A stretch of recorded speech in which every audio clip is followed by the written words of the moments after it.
mul on siuke kaustik ja sealt ma siis juhin kõike.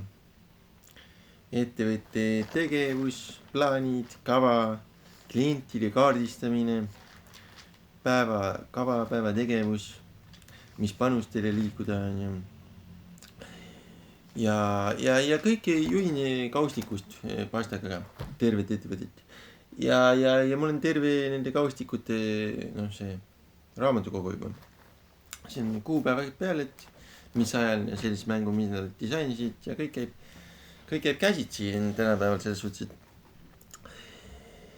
ja ma olen proovinud teda digitaalseks kolida, aga käsitsi on kiirem isegi.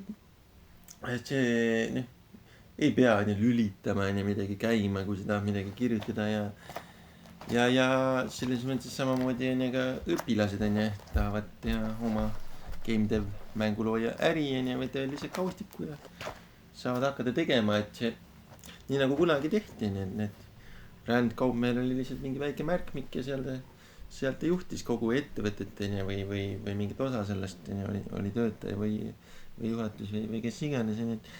Et ei peagi olema mingit ulme televiisorit selleks, et juhtida edukalt ettevõtet.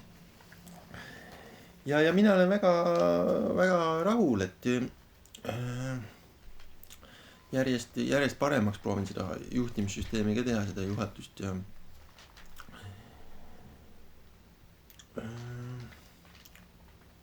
sellega on see, et nüüd ma võtan kasutusele 2 sülearvutit, et ühes lapsed teevad midagi, vaatavad midagi või mängivad või mida iganes ja teises ma saan teha tööd.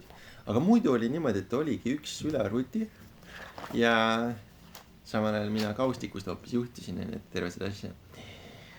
Ja nüüd on neid arvuteid rohkem ostetud ja nüüd ma kolin selle projekti ka sinna ökoarvutisse ümber. Et tuleb ökonoomsem olla ja töökam on ja targem natuke,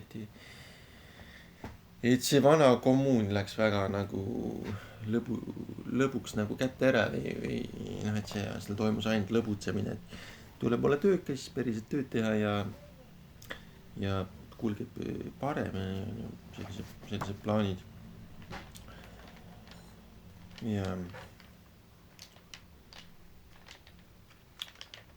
et põhiprojekti kolimine, siis portimine lausa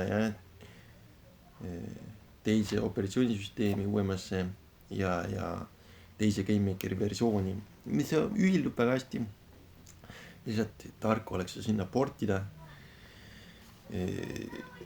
Siis muidu see järjest aegub see vana süsteemi ja seda lapsed nagu nidava kasutada kogu aeg. Ja pigem siis ise teha uues nagu ökosüsteemis päris tööd.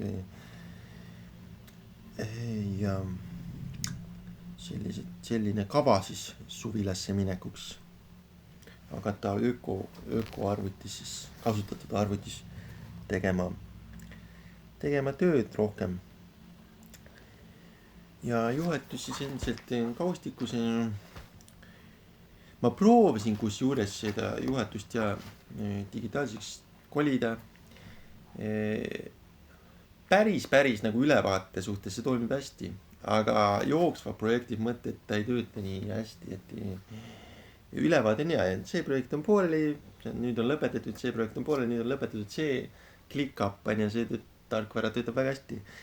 Aga mingid detailid ja ettevõtte muutmine, see ei ole nii lihtne ja kõik, et digitaalselt teha. Aga paberil see on toodud kiire ja saab väga lihtsalt teha. Et uus suund homsest Virumaale turustama või mida iganes arendama seekord. Ja on ettevõtte uus suund määratud lihtsalt paberil.